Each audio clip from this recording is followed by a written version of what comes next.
Louise wenda mushimira uriya ni mama wanjye umva ibyo yavuga byose uriya we mana yanjye n'ahantu ndi nawe yicara byumve ndamushimira cyane nababwiye ko ntari inkoko kuko inkoko kandi babivuga nyine abantu kandi nkubwira ko umuntu cyororo ngo umuzungu ngo bagukoraho ariko njye nababwiye ko njye ntari umushinga kandi ntari n'inkoko inkoko niyo ituraga ukicemizo gifashe ryari nagifashe mbyara inshuro ya 5 ko yashatse kuntwara Buraya Louise wundi ibyo byose bitarana bafite yari umwana mwiza yashatse kunjyana n'umwana we w'umukobwa afite birangira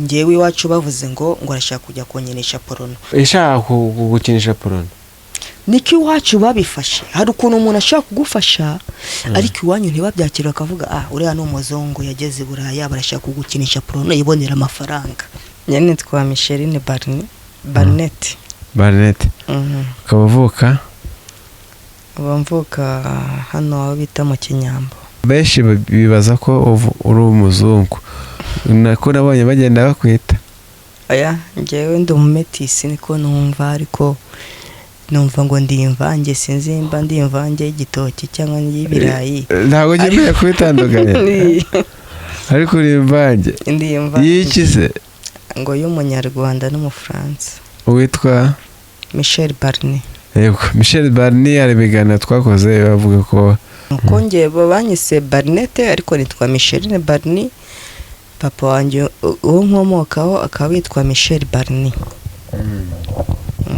muri jenoside yakorewe abatutsi mama wawe ngo yari ari muri umubano Meredi Menuari umubano Meredi ni hoteli yego urabyibuka yego ubyibuka iki njye ntago mbyibuka gusa njyewe nuko nzi ko yabaye hariya Merdi nanjye mfite y'imyaka 7 gutya 10 ndumva ko hari icyumba twabahemo ndabyibuka hanyuma wowe bita Kacyiru Merdi yego Kacyiru ni hoteli yabayemo Abafaransa kuko njye twabaye hariya Roi Faisal munsi yaho njya kuvoma ku kano nibayita ngo ku kano k'amazi ariko nawe muntu waduhamagaye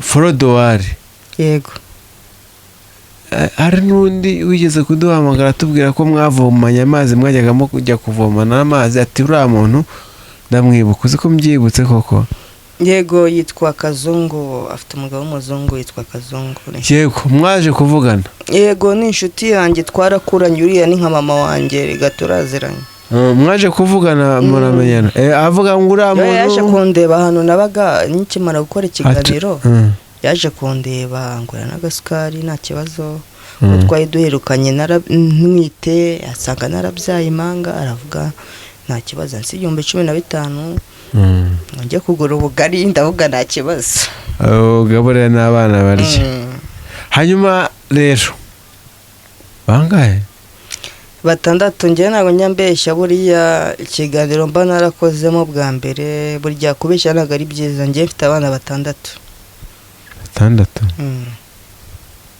bafite abagabo bangahe so nyine biba bigoye sibyo ko umuntu ashobora kubyumva ari nakakwitiranya cyangwa akagufata uko utari ariko ngo ubyara n'impanga njye nabyaye impanga bwa nyuma nibwo nabyaye impanga ku inshuro ya 5 nibwo nabyaye impanga ya 5 iza mbere zose nta mpanga zirimo abahungu 4 nabyaye bwa 5 nibwo nabyaye umuhungu n'umukobwa baba 6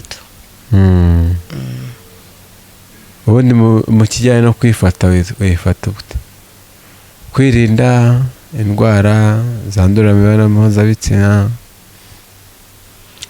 kwirinda nyine nubwo wenda abantu bashaka kumva ngo nabyaye abana bose bakavuga se uriya muntu wabyaye abana bose wera ni muzima abana ni n'umugisha ariko yego ni n'umugisha ngiye kuko nago nigeze nkuramo inda cyangwa ngo mbe natekereza ukundi naravugaga niyo nayibyara ntafite ubushobozi namushyira ku muryango w'umuntu akamurera kuyamujugunya muri toilette niyo atamenya cyangwa akazaba amenya ariko ntabwo njye nakoramo umuntu ngo mwice. twagerageje kuganira n'abametisi bagenzi bawe, yego, batubwira ko ikibazo gishobora kuba kiriho kuba utahabwa ubufasha ari ukubera urubyaro rwinshi. yego, kubyara cyane nyine barabinjije ariko ngewe icyo nashakaga Imana irakimpaye. ngewe ntabwo upfa ngo no gukunda abagabo cyane cyangwa ki, ngewe icyo nashakaga n'umukobwa kuba narabyaye abahungu 4 bose ku bantu batandukanye, kuko buri muntu wese nyine arigiye ushaka guhara n'umuntu ntimuhuze. yego, wenda wakifuza ko abyara n'undi mwana we ntabyemere, sibyo? ngewe iriya sosiyete twamenyanye mfite abana 4 b'abahungu. bavuga ko bagomba kumfasha, ndabyemera, banjyana ni Butare, ndabyemera. Butare hehe? aho bita muri Isange, sibye ko njye narabyemeye kuko nta muntu udakosa kandi akemera n'amakosa ye kandi akemera no guhinduka. ngewe barangiye tugomba kukujyana kuko njye napostinze iyi video napostinze, biba ngombwa ko bambye barambaza, ndababwira ngewe nta kibazo mwanjyana kumpimisha. ubwo baranjyana kumpimisha Butare. Butare muri Isange. namaze amezi 3. barakugaburaga? baragabura birenze imva ibiryo byiza. Ikigo pe ntago ubwo ni Butare hari mu mujyi? Butare aho bita Isange, ntago navuga kuko urumva winjiye ahantu ahamaze amezi angahe wasohoka. umva tuyita nyine muri Isange ariko urebye ni nka gereza bwose sinzi ukuntu nayivuga, ni nka gereza nyine y'abana nyine babakiri niko nabo. hanyuma wavuye ute? navuye bansezereye bisanzwe nk'uko abandi bose babasezerera. babonye nuko witwaye kuko hari n'igipapuro bamaye iriya sosiyete niyo yakigumanye, iriya nari ndimo niyo yakigumanye. n'ubundi y'abametisi? yego, metisi. reka tujye tuvugisha ukuri, hari ikintu ushinja abametisi? Shange nta kintu mbashinza pe. hari ukuntu batakoze? baramfashije bihagije, sibye ko kumfasha kwabo ngewe nubwo bavuga ngo narananiranye, ngewe twe twahanye amezi 6 nubwo ntize. gusa hari ibipapuro bansinyishije ntabwo nigeze nsoma cyangwa ngo menye ngo ni gute, ariko ngewe bira ibipapuro naremeye ndasinya. ariko ngewe nyuma nubwo namenye ko bansinyishije kontara y'amezi 6 yuko aribwo bagomba kumfasha. hanyuma bakanjyana nyine muri icyo kigo cyariya cyo kudoda kirana kubwiye cyari mu mujyi. kuri Surufu. impamvu hananiye suko nari mbuje ubushobozi cyangwa kuba nabasha nanjye kugira ubushake bwo kuba nakora nk'abandi. amasaha n'igihe ntabana banjye nta muntu byibura uhari wabitaho. nose kuki byakonaniye? wananiwe kwiyemeza ngo wumve ko nawe ibintu biba bidashoboka. ufite abana 2 babyita ngo iki, kubyara umwana afite nk'amezi 6 ukongera ukabyara undi nkurikiranye impindukirane babyita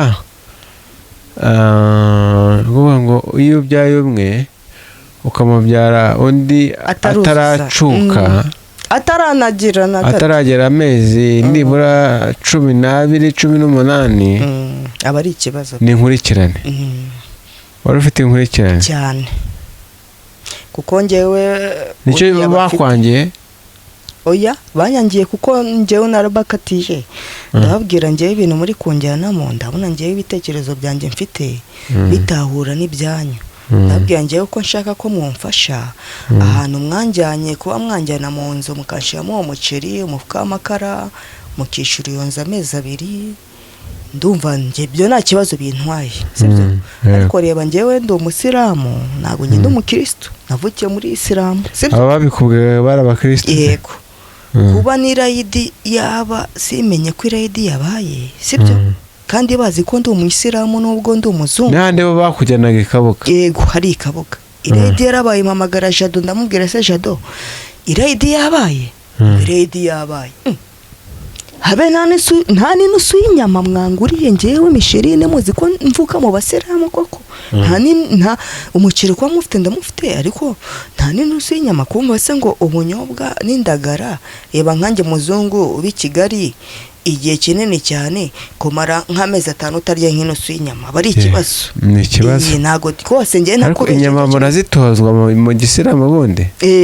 twebwe turabashi turabazawa abasiramu bose se nabashi oya nabazawa abazawa no kuvuga sinzi ko nari kwitira ko saravuga guke koko muko ni inyama oya nta pirawu itagira inyama cyane none njyewe naremeraga nkateka niyo pirawu umushenzi ariko nkayiteka pirawu umushenzi ni pirawu ikoze ni y'abashenzi nyine ni abantu nyine batagira ubwenge neza nagure y'ibirayi iyi niyo pirawu umushenzi niko pirawu umushenzi no kuvuga pirawu y'ibirayi yonyine none rero njyewe rwose ntakubeshye njyewe nk'umusirimu nikundira agasama kino yo kaba kamwe sibyo ntabwo njye naye kurya ibishyimbo kabiri sibyo nkarya n'indagara zabo n'ubunyobwa ntabwo njye rwose ntabwo byanjyari ntabwo njye rwose nari kwemera nkajya gukora akazi ko mu rugo ariko nkabibona pe nakira umushinza mama wanjye ariko ujye unamushimira kuko Louise aragukunda Louise nimba ariwe twaganiye sinibuka neza yarambwiye ati yaragerageje yarakugoragoje nta kuntu atagize pe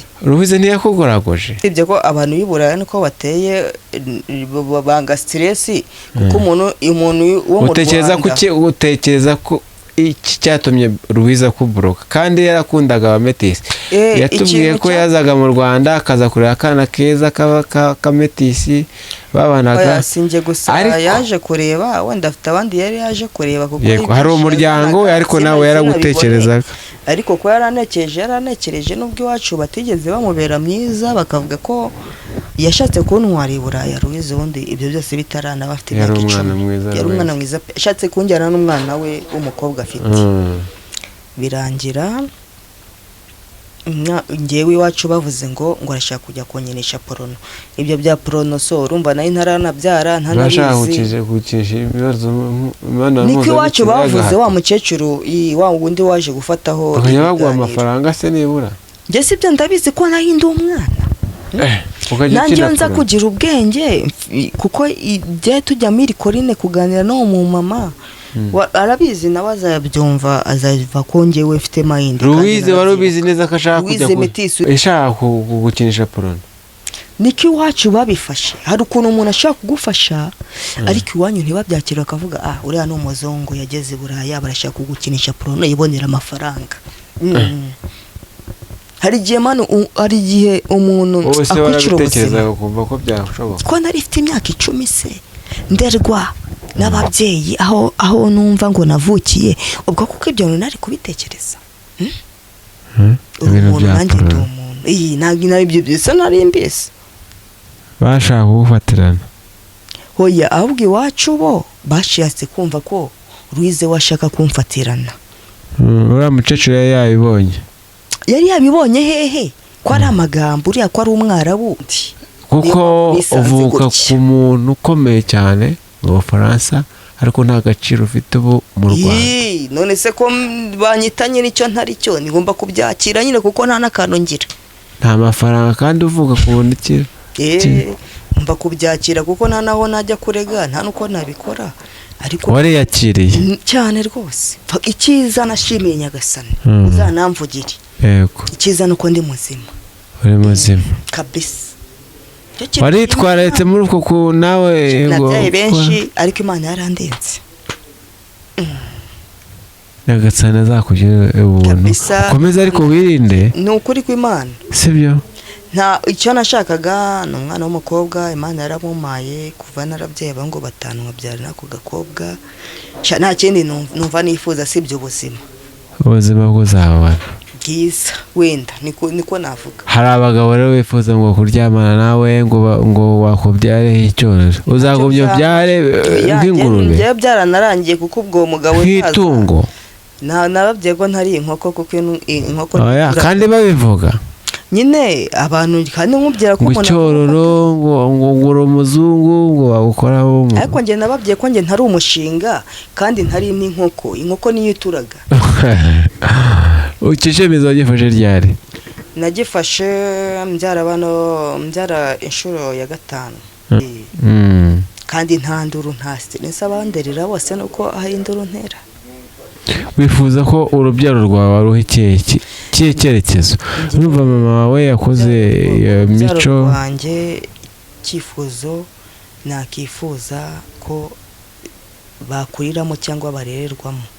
Ntago nifuza ko barerwa nk'uko njye narezwe cyangwa nifuze uko barerwa babaho nk'uko njye nabayeho mpangayitse kugezana n'ubu ngubu nta merekezo nta gihagararo mfite sibye kumbona gutya. No kubona umuntu agenda se ni ukuri ndi nk'umuzimu ugenda. Yasha ni ukuri kw'Imana kandi umeze neza uradefirije. Oya njye niyo misatsi yanjye nigirira abantu benshi ubundi bavuga ko ari plante ariko narabyakira navuze nari bini. Ngo wari umuzungu? Nari umuzungu se nabaye chupireze rya sende ubwo n'ubushobozi nyirawo bwawe. Shomeri nyine niko batwita. Ubu nanjye afite amafaranga nagaragara nk'umuzungu kandi bakanyita umuntu. Nuko nyine nta kintu mfite. Yego. Kandi umuntu arabyakira kandi uko bakuvuze ntago uko buri. Kuko nuri ufite umwana wanjye uriya. Hanyuma hari abantu bifuza kugufasha batitaye kuri ibyo ngibyo, nyine waciye mu nzira zikomeye cyane zo kwirwanaho nawe irwanaho, kandi ubu uracyari umubyeyi kandi ushikamye ukeneye no kubakira igihugu no kubyarira igihugu. Igihugu cyo narakibyariye nubwo bansebya rwose sha ntawe nigeze nkuramo, ntawe nigeze njugunya. Gusa nimba narabayeho wenda nsabiriza, wenda akaba ari cyo nzira nk'umuzungu, wenda nkaba mbasebya kuko ngomba kwiyakira kuko ese nawe ujya wumva ko uri umuzungu? Ngenda ndetse ko napfubye n'ubundi ndi umuzungu wapfubye ngenda byakira ngenda bize neza cyane. Weho ubona abandi ari ibikara cyangwa basa umweru cyangwa basa umutuku urumva nyine unese wumva mwamusa ari n'imvange. Ngo wiga muri primaire bya kugira ngo umuzungu kuru ngo ndi umuzungu kuru, ngo umuzungu wakennye, ngo utagira televiziyo waba, ngo utagira umukozi. Abari byinshi ibikomera umuntu afite ni byinshi ku mutima nuko umuntu atabasha kuba yabivuga sibyo, ariko abari byinshi pe. Wose ukabyakira ute? Utiyakireze naba narishize mu kagozi naranapfuye kera baranamambye kandi ninjye waba warahemukiye abana banjye. Njyewe nshobora kugira ngo nabahimye kandi njyewe n'ubundi bampamba nyine bamwe namwe bakababara, ariko hari benshi bakishima. Bishimira urupfu rwawe se? Bishimira urupfu rwawe? Nese abantu bose ko bakishimira ibintu. Namwe nako bababara, harababara, harabakishima. So abo bifashije bakishima, abo duhoje ibibazo bababara. Njyewe rwose ntacyo nshinze abametisi baramfashije. Shimira rero bagufashije. Ngenda bashimira cyane societe yamfashije kuko nge nago nayisebya nkuko insebya. Kuko njyewe ndabashimira cyane. Ngo ntako batageze ahubwo nibo bananiranye. Icyo navuga icyo baba baramfashije wenda no kwishura inzu no kungaburira. Ariko nabyo n'umutwaro. Ariko nanone uzarebe kukugaburira n'icyo utarya aba ari ikibazo. Wenda haramutse hari amafaranga babonye impano ntakugereho bagacamo kare, ariko nabwo baragerageje. Ariko byibura nibwo twaba dukeya wabyakira mu mutima mwiza kandi ukanakurikiza amategeko yabo sibyo, bitewe nuko nawe wiyumvamo bagufashamo. Umuntu azajya kugufasha ujye kurya kawunga utarya kawunga, ntago byakunda. Ahubwo wakoresha ishoka byose ugasubira mu buzima wari urimo ukemera ukavuga nzembera nsubira muri no buzima kuko nimba njya kawunga nkafuruta umubiri wose urumva ni ikibazo ntabwo ngiye sinyandya nakawunga mu buzima bwanjye ko iratase kuryamo ubugari kuriya ntabwo umugari cyangwa igikoma ndakinywa so bibaye nabi tugeze mu buzima bugoye bw'amagorane tukarya umutsima ko tujya tubigeramo natwe ngira ikibazo nakawunga nkagira ikibazo rese ninjye mubiri wanjye koko natwe ko dukorera izindi nzego hakaba hari igihe amafaranga ataboneka kawunga irahenda kuruta ikijumba impamvu utayirya ni uko ihenda oya ni urugero ndi kuguha icyo umuntu atarya kuba gihenda cya kintu urya ari makeya sibyo umuntu ntakigure akumva ko sinzi ukuntu nyine abantu turatandukanye ariko njyewe niba baza kungura n'ibijumba n'imyumbati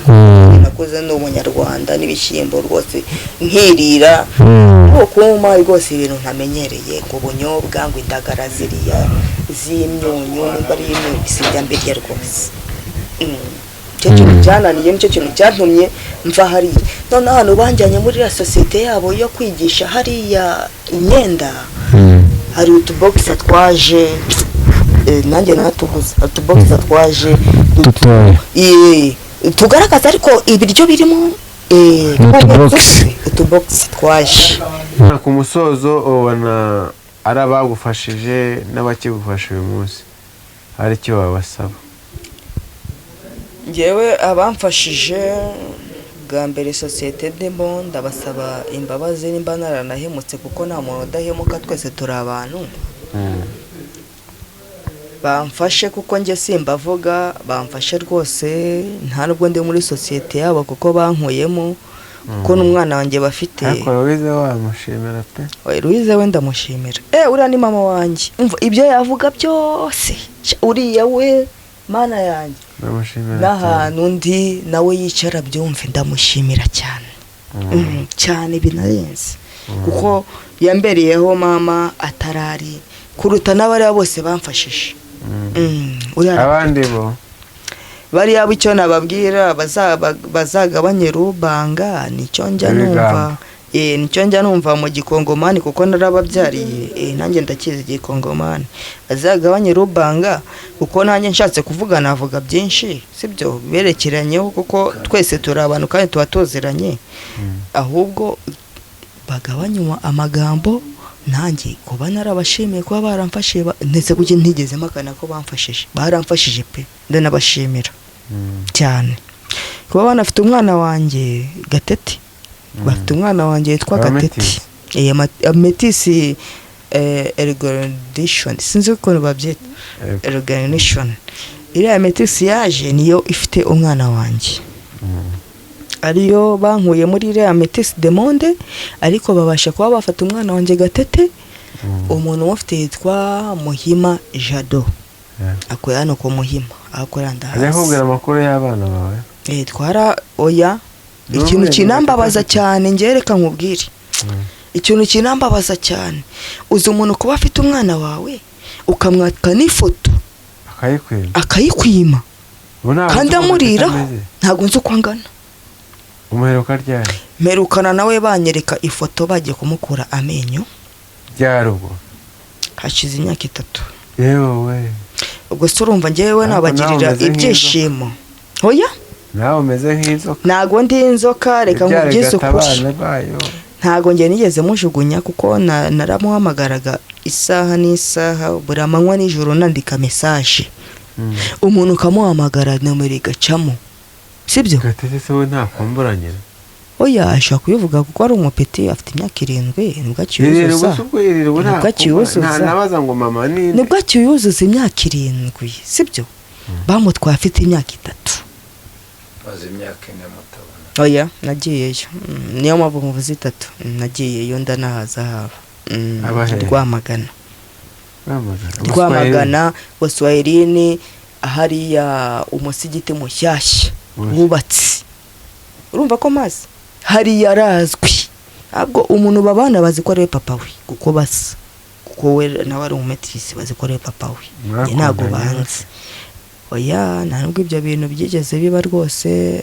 Imana izanabindinde njye sinjya mpfa guca inyuma umuntu afite umugore we n'abana 4 barandereye rwose, njye nta kintu nabashinza, ariko ikintu nabashinze nuko nka mama w'umwana batama umwana ngo namuvugishe kuri telefone, nanabahamagara ntibananyitabe, ahubwo bakamamagara bambwira umugore yaramamagaye bushize ambwira ngo Gatete wanjye ngo nagazasubira ku ishuri ngo kubera ngo ikibazo iki. Ndababwiye se mu myaka 3 yose mbasaba n'ifoto, mbasaba n'amakuru y'umwana, mumamagaye mumbwira ngo umwana yahuye n'ikibazo, aho mwamukuye nanjye ndi umusazi ndetse mbakanye nababwira aho mwamukuye murahazi, nimba mubona ari ikibazo umwana wanjye muzamunzanira i Kigali, aho ndi ndahazi kuko ngiye itike ntabwo nayibona inzano.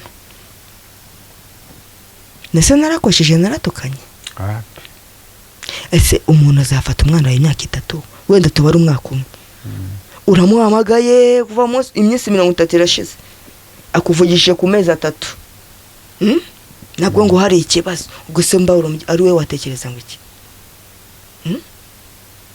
Twese turi abantu kandi nta muntu utahinduka, kuko twese umuntu wese ni umuntu ashobora kuba yahinduka. Sibyo? Nanjye nshobora kurakara nkavuga mwana wanjye kuba baramutwaye banyizeza ibitangaza, ahubwo njye ntekereza ko baba bamuriraho, njye ahubwo bakansebya bakavuga ko naba narananiranye. Sibyo? Kuyo mwana wanjye bamurira kukunese ko arira ku mwana w'umuntu. Reba ko narabyaye impanga nkandikira Jado uri ufite umwana wanjye Gatete. Nakosubije iki? Naramwandikiye nabyaye ndi kwa muganga, nari nabuze nabyaye impanga. Nari mfite amafaranga 17,000 mburaho 5 kugira ngo ure ari amata bari bambye ngo agura Franceri, sinzi mba ari Franceri urayazi? Ntabwo mbambiye. Amata aba mu gikombe wajya ngo ni nido y'abana nyine bavuka batujuje, arayitwa ngo Franceri. Franceri. Yaguraga 22. Aho ahandi wari wabuze amashereka? Nayi nayabuze. Ndayibutse.